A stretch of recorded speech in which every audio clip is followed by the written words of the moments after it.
Kitab Injil Lukas pasal yang kedua, ayat 15 sampai 20. Demikian firman Tuhan bagi kita semua. Menjadi satu perenungan kita. Betapa malam itu menjadi malam yang tak bisa diabaikan. Bahkan terus menjadi malam yang memenuhi catatan-catatan dalam pikiran kita. Apa yang diceritakan Alkitab menjadi sangat menarik. Beginilah kisahnya. Lukas pasal 2 ayat 15 sampai 20. Setelah malaikat-malaikat itu meninggalkan mereka dan kembali ke surga, gembala-gembala itu berkata seorang kepada yang lain, marilah kita pergi ke Betlehem untuk melihat apa yang terjadi di sana, seperti yang diberitahukan Tuhan kepada kita.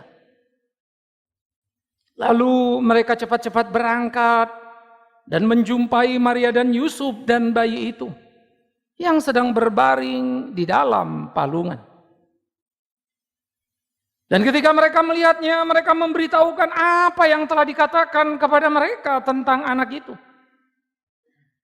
Dan semua orang yang mendengarnya heran tentang apa yang dikatakan gembala-gembala itu kepada mereka. Tetapi Maria menyimpan segala perkara itu dalam hatinya dan merenungkannya. Maka kembalilah gembala-gembala itu sambil memuji dan memuliakan Allah karena segala sesuatu yang mereka dengar dan mereka lihat. Semuanya sesuai dengan apa yang telah dikatakan kepada mereka. Saudara-saudara, Natal memang bukan untuk semua orang. Hanya bagi mereka yang diperkenan Tuhan. Namun siapa yang diperkenan Tuhan, kita tak dapat menduganya. Karena Tuhan yang mengetahui isi hati manusia. Dan dia berdaulat kepada siapa ia berkenan. Natal yang pasti adalah damai sejahtera yang diberikan bagi orang yang menerimanya. Damai itu terlukis pada tiap orang di Natal pertama. Di kesenduan dan kesahduan malam yang kudus itu. Lihatlah gembala di malam yang kudus. Gembala itu ada di padang rumput bukan untuk beribadah, tapi mencari makan untuk domba-dombanya. Tak ada di benak mereka sedikit pun tentang peristiwa surga yang akan terjadi. Mereka tidak berkisah dan tidak bercerita, apalagi mempersiapkan diri dengan pakaian yang layak, dengan berbagai atribut yang seharusnya. Mereka ada di sana untuk mempertahankan hidupnya. Mereka ada di sana untuk memberi makan domba-dombanya supaya mereka mendapatkan upah dan bisa memperpanjang hari-harinya. Gembala tidur beratapkan langit di keheningan malam untuk istirahat, bukan untuk mendengarkan nyanyi malaikat yang luar biasa itu. Tak pernah sedikit pun mereka bisa membayangkan bagaimana mungkin telinga gembala yang seringkali dipandang hina dan bukan siapa-siapa dalam tataran rohani. Tapi gembala itulah yang mendengarkan pujian surga. Bukan para imam yang selalu merasa suci pada dirinya. Yang merasa berhak untuk berkata, kafir, kafir, dan kafir. Semua orang yang tidak sejalan dengannya, dihardiknya. Mereka lah yang kelak menyalibkan Tuhan Yesus itu. Natal, malam yang syahdu. Natal, malam yang sendu. Natal, malam yang penuh sukacita karena berita surga yang datang tak terduga. Maka berbahagialah para gembala karena surga berpihak pada mereka. Berbahagialah engkau jika surga mendengarkan lagunya untukmu. Berbahagialah aku, bukan karena apa yang aku punya, tapi jikalau ia berkenan mengajarku di hari-hari hidupku apa yang dia mau. Kemana aku akan melangkah? Tidak ada yang lebih indah dari itu di dalam Natal. Karena itu perenungan akan firman Natal, itulah yang menjadi penting, yang kini hilang dari panggung gereja. Panggung telah dikudeta. Dengan suasana yang berusaha mencipta rasa bahagia yang semu. Dunia dikudeta oleh berbagai atribut yang seakan-akan menggambarkan keimanan. Dan orang gelisah jika tak mempunyainya. Gembala, aku cemburu pada mereka. Gembala membuat aku berpikir keras. Bilakah satu waktu ya Tuhanku, Kau mengutus malaikatmu untuk bernyanyi bagiku sukacita surga itu. Bilakah satu kali ya Tuhanku, di perenunganku aku mendengar nyanyian indah itu. Bilakah satu kali Tuhanku, di kesepian malam, di saat sendiriku, aku menikmati Natal indah itu. Tidakkah itu menjadi mimpi dalam hidupmu, saudara-saudaraku? Kalau tanggal 24 malam terang lilin adalah malam Natal yang kita tunggu. Tahun demi tahun ia akan datang. Tak pernah akan absen selama engkau masih mendesak napasmu. Tapi yang menjadi masalah, puluhan kali kau boleh merayakannya. Adakah satu kali engkau bersama dengannya? Itu yang jadi perlu. Semua orang Kristen berbondong pada waktu Natal. Yang tak biasa beribadah pun merindukannya. Semua ingin mendengar firman Tuhan. Tapi bukan firman yang menjadi kesukaan. Suasana, hari-hari, ritual yang bisa dipenuhi. Itu yang ada. Dan doaku, jangan engkau terperangkap di sana. Natal di kesenduan dan kesahduan malam. Malam yang sendu melukiskan. Malam tetesan air mata. Malam di mana orang enggan beranjak dari bahagianya. Malam di mana ketukan itu begitu keras, tapi hardikanlah yang ada. Tiada tempat bagimu. Sendu, sedih. Sang pemilik bumi datang. Tapi tak satupun tempat baginya.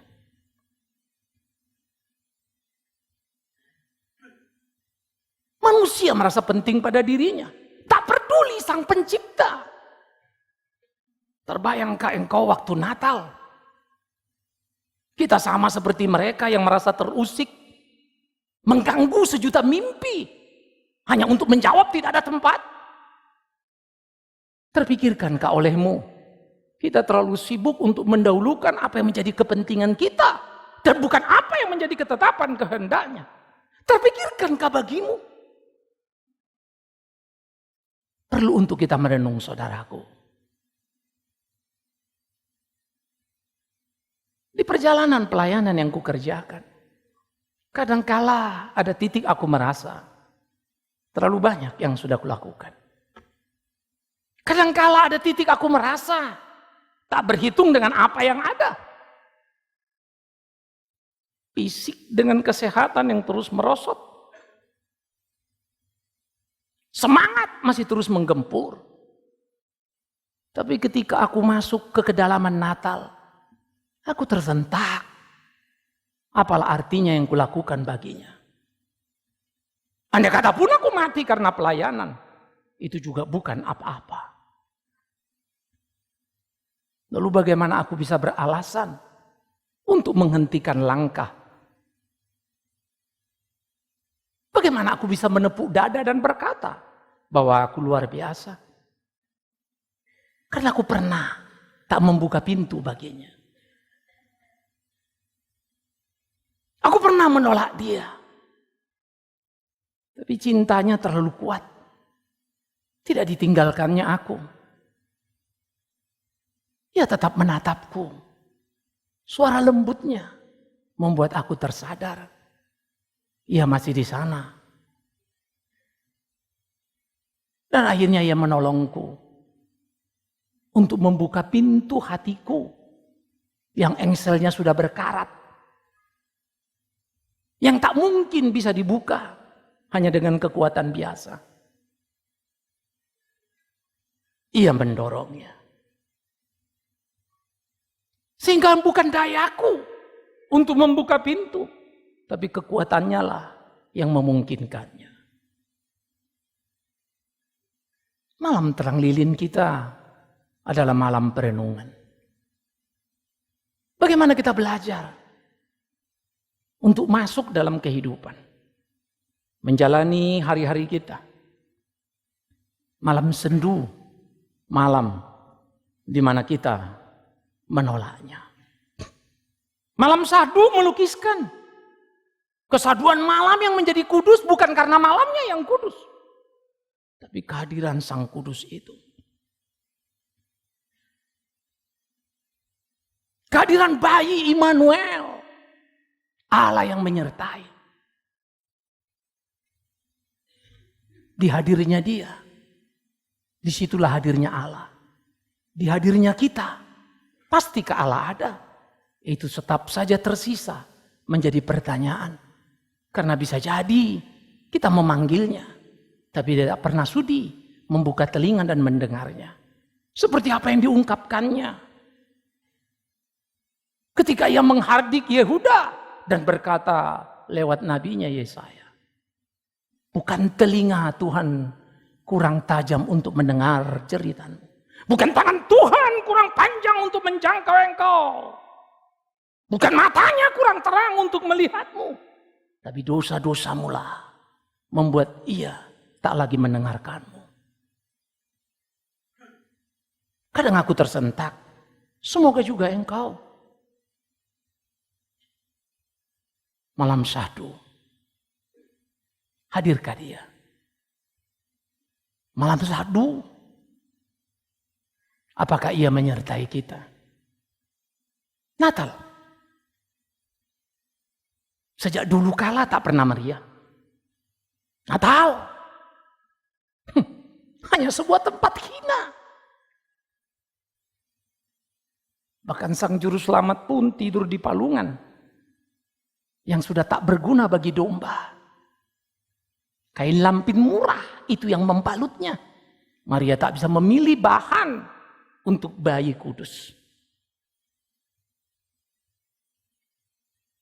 Setiap orang tua akan berusaha serepotnya demi kain yang membalut bayinya, pakaian yang dipikirkannya. Opa oma yang sangat cinta pada cucunya selalu merindukan dan melihat mana yang terbaik buat sang cucu yang dikasihi.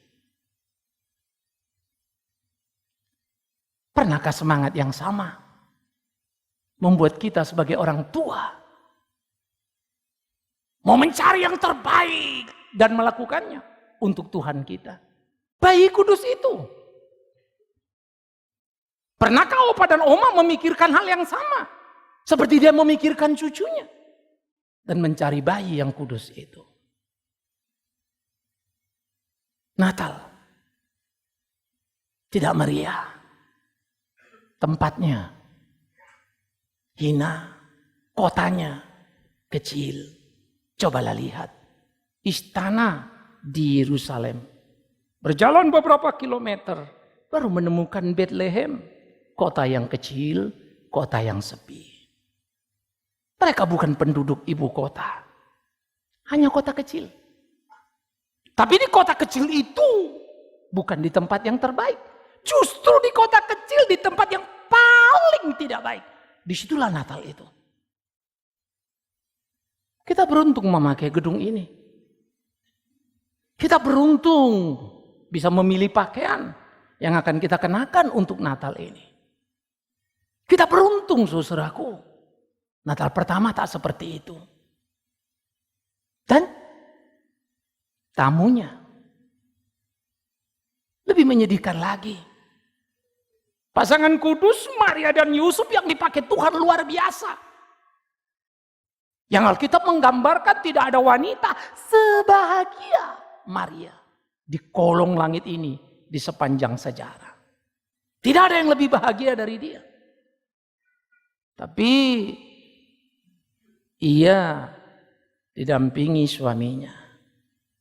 Menjaga sang bayi kudus itu. Tamu yang datang hanya gembala. Mana ada rasa bangga? Karena yang datang bukan raja atau para pejabat negara. No. Yang datang bukan para imam pendeta yang selalu berkhotbah tentang kebenaran. Bukan. Gembala. Dan mereka datang dari padang rumput, belum sempat berbenah diri. Kita bisa membayangkan bau badan mereka. Ya, gembala yang tak mampu membuat dirinya harum. Juga tak jelas kapan terakhir mandinya mereka. Yang pasti mereka ada di padang rumput itu. Hadir di sana. Inginkah kau hadir di Natal itu? Kadang aku bertanya kepada diriku. Hati kecilku dengan jujur berteriak. Tak mudah. Kalau aku harus berdiri sebagai Yusuf. Tak mudah. Kalau ku bayangkan diriku wanita lalu ku menjadi seorang Maria. Tidak mudah. Kalaupun aku akan mendapat berita surga tapi harus menjadi gembala. Yang tinggal tidur dalam kehinaan dan kepapaan. Yang beratapkan langit tanpa dinding yang ada di sana. Aku cemburu dan menggugat diriku. Bukankah kau katakan kau percaya kepada dia? Maka di mana sukacitamu? Bukankah kau berkata, Natal itulah segalanya? Maka di mana banggamu? Gugatan-gugatan yang berat, saudara-saudaraku. Yang menurutku perlu kita tumbuh kembangkan dalam hidup kita. Untuk kita bisa merenungkan syahdunya Natal itu. Hati yang teduh, sejuk, mendengarkan kasih sayang surga yang ditaburkan dalam hati anak manusia, Maria dan Yusuf. Dalam hati gembala, orang beruntung sedunia, tamu Natal itu. Yang kita tidak ingin hadir di sana. Tiap kali orang pergi ke Natal, tiap kali orang akan bertanya, di mana tempatnya? Ada AC-nya apa tidak? Ramai atau tidak?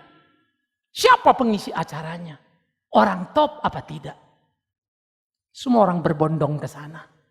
Dan tiap kali Natal kita juga berlomba. Berebut para artis untuk mengisi acara.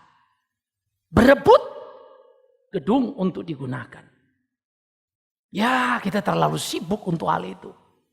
Sampainya kita kehilangan makna Natal itu. Makin hari saya makin bersyukur dan bangga. Pemusik kita adalah anak-anak yang dulu dibentuk dengan modal nekat saya. Begin. Mereka bermain. Sering tak kompak, Mereka bermain. Sering ditegur oleh WL. Karena mereka junior, mereka selalu salah. Sekalipun WL-nya yang false suaranya. Itulah pemula. Tiap event sulit untuk memberi mereka kepercayaan. Tapi bagiku, aku berkata, tak mengapa mereka salah bermain. Asal mereka mau belajar sungguh-sungguh. Banggaku, bukan karena mereka sekarang bisa bermain bagus.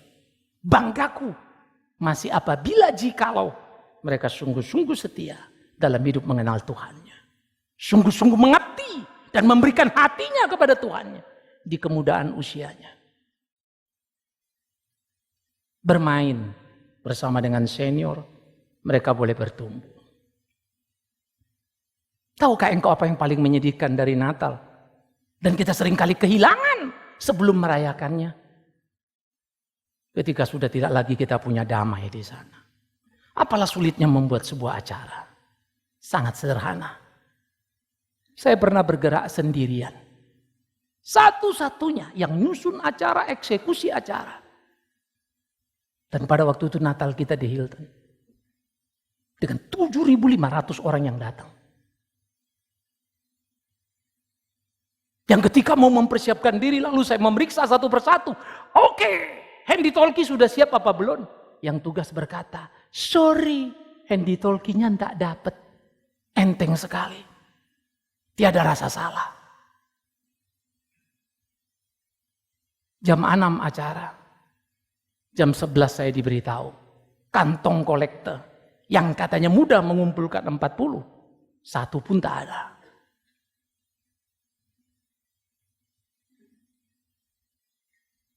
Saya meminjam ke sebuah gereja. Handy talkie saya kumpulkan. Para pegawai yang ada. Saya tanya berapa jumlahnya. Lalu kita atur seadanya.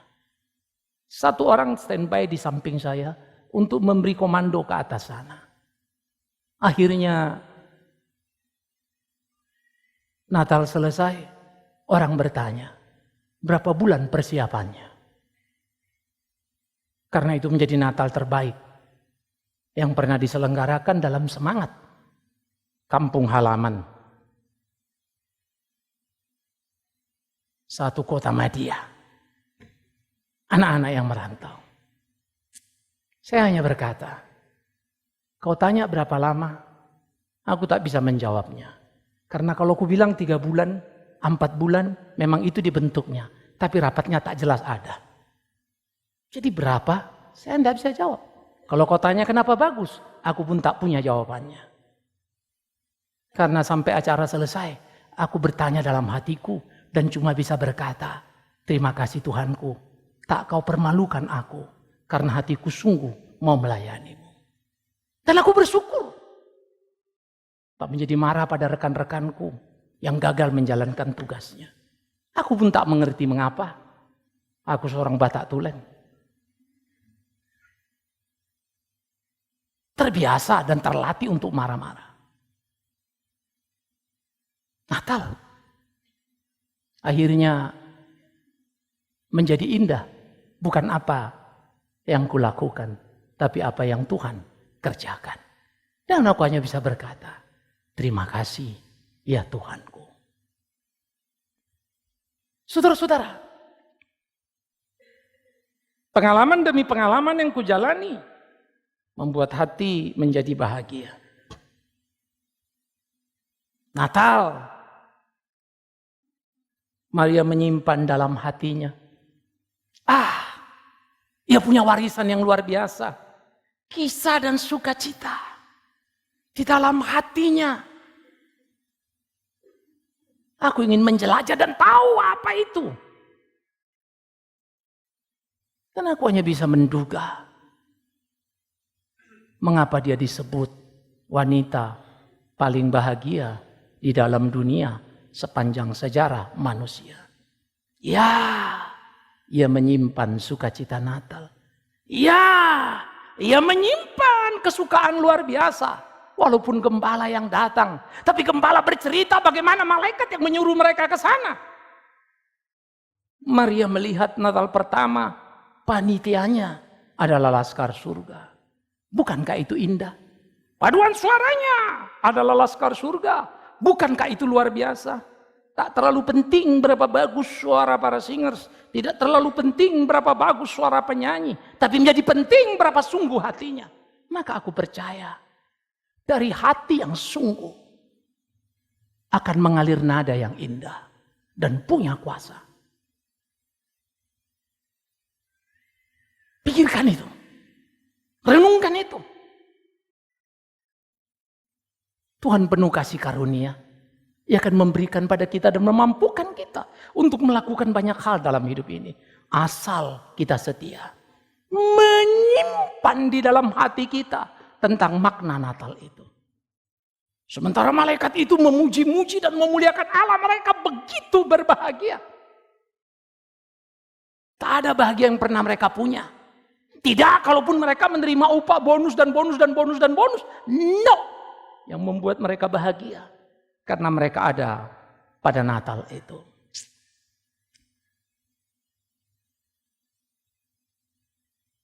Saya makin hari energi makin terkuras. 2 bulan lalu saya terpaksa meng-cancel 2 minggu pelayanan. Totally bed rest. Karena 5 kali kena serangan. Dalam 1 bulan. 2 bulan terakhir kemarin pergi check up lagi. Dalam 2 bulan kurang lebih sebetulnya tidak genap 2 bulan. Sudah kena lagi 3 kali serangan. Pak, ya kita lihat dulu. Tolonglah you kurangin ini, kurangin itu. Kegiatannya. Saya hanya tersenyum. Kemarin saya pergi ke Kalimantan. Capek. Di mobil sebetulnya saya sudah ditawarin, Pak tidur aja. Tapi karena saya duduk di depan dan yang nyetir ini kawan sepelayanan kita yang ada di sana, saya enggak enak saya tidur dia nyetir. Lalu saya ngobrol terus. Malamnya terlalu capek, saya juga kena serangan 1 kali. Lalu kita berdiskusi lagi, diskusi yang kemarin sudah dipinggirkan. Kemungkinan saya harus ablasi. Ya. Tapi saya hanya katakan, dan bagi saya itu jadi guyonan. You tahu Pak, inilah sebetulnya membuat banyak orang depresi. Karena memang tegang. Kalau tiba-tiba kita diserang, blackout, kayak darah kita habis begitu ya. Hilang. Saya masih beruntung. Biasanya peacemaker itu kerja dan memukul. Duduk. Seperti apa yang disebut istilah tendangan kuda. Duduk was kita Pak. Jadi waktu saya udah mulai peka. Ini kalau sudah mulai agak dingin rasanya pasti akan begitu. Padahal belum tentu. Lalu bisa lewat, bisa juga saya meriang. Tapi saya sudah menduga-duga terus. Akhirnya saya terus berdoa dan berkata, Tuhan, betapa bodohnya aku ini. Toh kalau dia mau ambil aku, ya ambillah. Tapi kemanusiaan kita tak bisa ditipu. Selalu ada rasa gentar di sana. Maka lagi-lagi kukatakan, betapa bahagianya gembala waktu diundang ke Natal pertama. Tak terduga, tapi bahagia. Saya tidak bisa menduga, serangan bisa tiba. Tapi haruskah aku menyerah? No. Akan kupilih tetap melayani dia. Apa boleh buat kalau aku harus capek?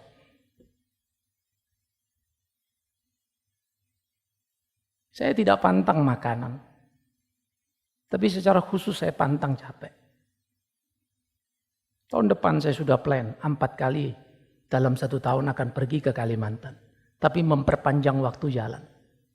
Supaya pergi lalu sempat istirahat, lama di sana sedikit, baru pulang. Ingin menuntaskan beberapa yang masih kurang.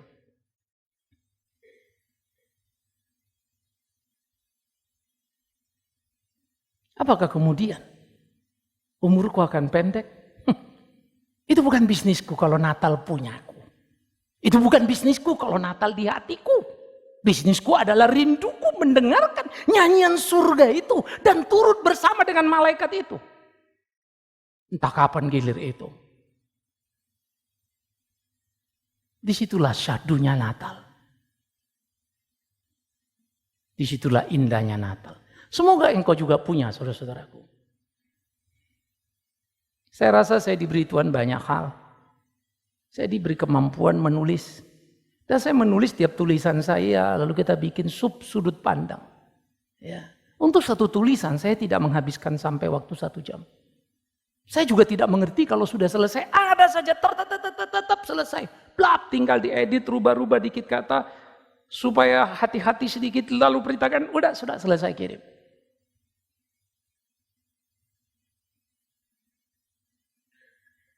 Saya ambil bagian yang mana bisa.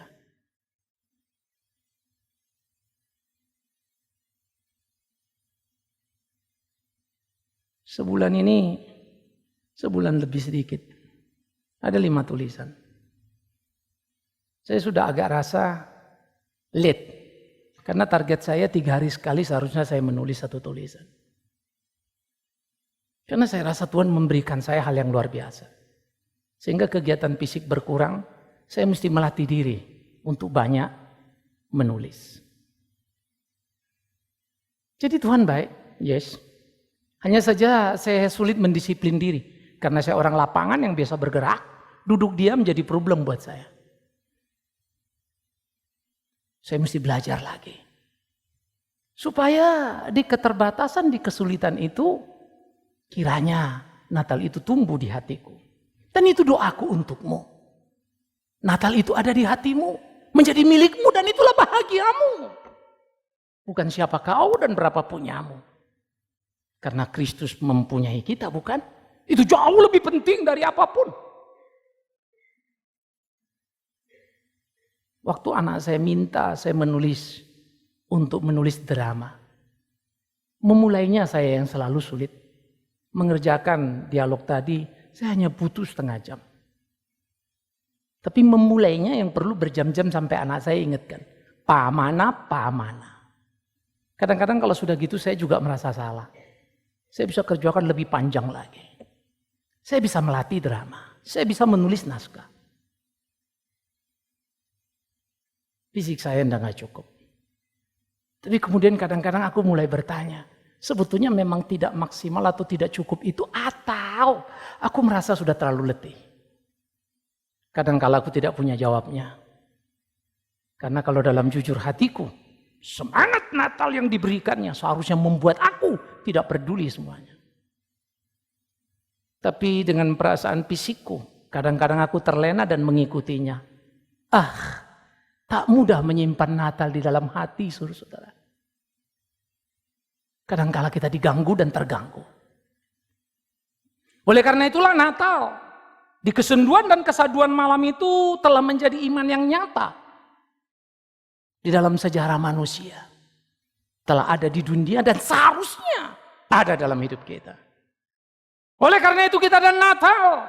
Jika Maria menyimpan di dalam hati, jika gembala memuji dan memuliakan Allah di kemiskinan mereka, apakah Natal ada padamu sehingga engkau hidup memuji dan memuliakan Dia? Atau mungkin engkau hanya orang yang penuh dengan keluh kesah. Kenapa begini hidupku, kenapa begitu, kenapa dan kenapa dan kenapa. Jangan tanyakan kenapa. Tapi bagaimana engkau harus menjalaninya. Itulah seharusnya yang kau pikirkan dan kau mohonkan kepada Tuhan itu. Supaya Natal itu di hatimu dan menyemangatimu. Kita perlu kesenduan dan kesaduan Natal. Untuk perenungan kita. Tanpa harus menjadi ekstrim. Yang membuang semua atribut Natal dari sekitar kita. Bunga ini boleh ada. Lilin itu boleh ada. Kita beruntung bisa memakainya. Tapi bukan itu penentu Natal kita. Kalau itu kemudian digusur orang. Lalu kita dilarang memakai apapun. Hanya orang bodoh yang akan melakukannya. Karena sebetulnya dia menolong untuk kita makin menemukan Natal yang sejati itu. Natal, apakah kita punya di dalam hati kita? Semoga itu kata yang bisa kuucapkan padamu. Supaya Natal itu menyala, menyemangati kita, dan akhirnya kita bisa hidup dan berjalan dengan semangat Natal yang luar biasa. Kalau Allah mau jadi manusia, Sang Mulia jadi hina. Apalah sulitnya aku, manusia yang jadi manusia. Toh tak ada yang berubah. Yang berubah hanya satu, banggaku menjadi pujinya. Aku tak lagi ada, Dia yang menguasai hidupku. Betapa sederhananya, talentaku, karyaku, hidupku, apapun yang kita punya, kembalikan untuk Dia. Itu bukan hak milik kita. Itu patennya Tuhan kita. Maka semua bisa kita kerjakan jikalau Natal ada di hati kita. Kalau engkau susah hari ini, kalau engkau merasa kesulitan ekonomi hari ini, kalau engkau merasa vonis dokter menakutkan bagimu hari ini, kalau engkau merasa ada banyak kesulitan yang tiada henti, malam terang lilin ini ingin kukatakan padamu, jangan kehilangan Natal itu. Natal akan memampukanmu melewati kesulitanmu, bukan meniadakannya. Natal akan memampukanmu memikul sakitmu, bukan meniadakannya. Natal akan mampu membuat engkau berdiri tegar di tengah gelombang dunia, bukan meniadakan gelombang dunia. Tapi engkau akan dikenal Natal itu. Syahdu. Malam itu, biarlah malam terang lilin menjadi malam perenungan kita. Memaknai hal rohani yang boleh terus menerus menyala dalam hari-hari kita. Awas, jangan pernah kehilangannya. Apapun bajumu, berapapun harganya, tak mengapa. Tapi hati-hati kalau kau bangga, kau begau, bahagia karena yang kau pakai. Biarkan dia ada untuk memantaskan dirimu, tapi tidak mengikatmu. Berapapun isi dompetmu, jangan tenang batinmu karena banyak uangmu. Jangan biarkan dia yang memenjarakanmu dan menentukan bahagia Natalmu. Tapi sikapmu, hari-harimu, setipis apapun dompetmu, tapi sebersih apa hatimu. Simpan Natal itu di dalam hatimu. Puji dan muliakan Dia, Tuhanmu. Tiada henti, tiada usai. Natal, kekuatan yang luar biasa. Selamat Hari Natal. Bukan 24-25 Desembernya. Selamat Hari Natal. Hatimu yang bahagia. Selamat Hari Natal. Jangan terjebak sekali lagi pada perangkap yang ada. Selamat Hari Natal. Banggalah karena Ia mencintai kita. Banggalah karena Ia lahir di hati kita. Banggalah karena Ia berkata, Immanuel, Allah menyertai kita. Amin. Kita tunduk kepala.